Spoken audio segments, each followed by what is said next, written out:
Hi friends, good morning. అందరూ ఎలా ఉన్నారు? బాగున్నారా? ఏంటి పొద్దున్నే దద్దోజనం చూపిస్తున్నాను అనుకుంటున్నారా? ఏం చేస్తామంటే 5:30కి మెసేజ్ వచ్చింది. 6:15 కల్లా స్టేడియంలో ఉండాలి, బాస్కెట్బాల్ ఉంది అని చెప్పి.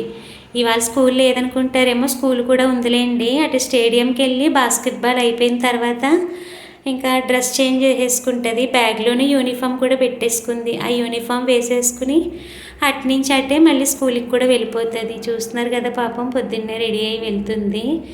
ఇంకా అప్పటికప్పుడు మెసేజ్ వచ్చేసరికి ఇంకా నేను కూడా దద్దోజనం కింద చేసేసి పెట్టేశాను బ్యాగ్లో. యాక్చువల్గా అయితే మంత్ ఎండింగ్ కాబట్టి ఇవాళ హాఫ్ డేనే ఉంటుంది స్కూలు, కానీ ఆఫ్టర్నూన్ కూడా వీళ్ళు బాస్కెట్బాల్ ఆడతారు. అందుకనే ఇంకా లంచ్ బాక్స్ పెట్టేశాను.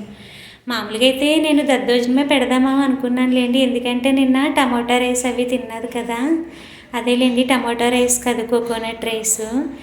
లాంగ్ వీడియో పోస్ట్ చేసాను చూడండి, కోకోనట్ రైస్ ఎలా చేశాను ఏంటి అనేది. టేస్ట్ అయితే చాలా బాగుంది. ఫస్ట్ టైం నేను టమాటా ప్యూరీ వేసి చేశాను. ఎప్పుడు అయితే టమాటా ప్యూరీ వేయకుండా ఓన్లీ నార్మల్ వెజిటబుల్స్ వేసేసి కోకోనట్ మిల్క్ వేసి చేస్తాను. ఈరోజైతే టమాటా ప్యూరీ వేసి చేశాను. ఇంకా టేస్ట్ అయితే చాలా అంటే చాలా బాగుంది. అంతే ఫ్రెండ్స్, బాయ్.